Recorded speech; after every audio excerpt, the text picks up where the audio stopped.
नमस्कार, मैं हूं सीमा, आप न्यूज़ फॉर नेशन देख रहे हैं। बिहार बंद को लेकर के गहमा गहमी सुबह से जारी थी। छात्र जो हैं वो कॉलेज से, यूनिवर्सिटी इलाके से निकल करके कारगिल चौक पहुंचे थे और उसके बाद डाकबंगला चौराहे पर जाकर के बैठ गए। इस दौरान दुकानें जो हैं वो कुछ बंद नज़र आई। आप देख सकते हैं विजुअल के माध्यम से अशोक राजपथ का इलाका, जो सबसे व्यस्त इलाका माना जाता है, यहाँ काफ़ी भीड़ होती है और सुबह शाम तो गाड़ियों की लंबी कतार होती है। लेकिन बिहार बंद का मिला जुला असर नज़र आ रहा है। आमतौर से जो दुकानदार हैं वो उनकी दुकान की क्षति न हो, इसको लेकर के उन्होंने अपनी दुकानें बंद कर रखी हैं। और जो छात्र हैं साइंस कॉलेज, पटना कॉलेज या लॉ कॉलेज से जो लोग आते हैं, वो पिछली बार भी देखा गया था, जो प्रदर्शन होता है उसमें उग्र हो जाते हैं और दुकानों पे हमला कर देते हैं और काफ़ी नुकसान हो जाता है। तो संपत्ति के नुकसान से बचने के लिए दुकानदारों ने अपनी दुकानें सुबह से बंद कर रखी हैं और कुल मिलाकर के जो बिहार बंद है उसका मिला जुला असर है। हालांकि छात्रों ने सुबह प्रदर्शन किया, टायर जला करके आक्रोशित होते हुए कहा कि जो सरकार ने नई योजना अग्निपथ लाई है उसे वापस लेना चाहिए।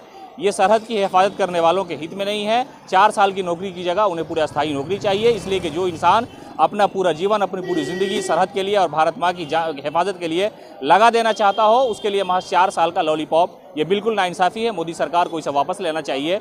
इसी के मद्देनज़र आज बिहार बंद का ऐलान किया गया था और सुबह से ही गाड़ियों की आमदोरफ्त कम थी। लेकिन कारगिल चौक का नज़ारा देखिए आप कि बिल्कुल गाड़ियां आम दिनों की तरह है, लेकिन कम गाड़ी चल रही है। लोग घरों से कम निकल रहे हैं और जो सरकारी बसें हैं वो कम निकल रही है, इसलिए कि देखा गया था कि बिहार समेत पूरे हिंदुस्तान में जो सरकारी संपत्ति है, खासतौर से रेलवे और सरकारी बसें, उसे निशाना बनाया था। और छात्रों ने कहा था कि हम इसलिए इसे निशाना बना रहे हैं ताकि केंद्र सरकार हमारी बात सुन ले। राज्य की कोई ऐसी संपत्ति नहीं जिस पर नुकसान पहुंचाया गया था।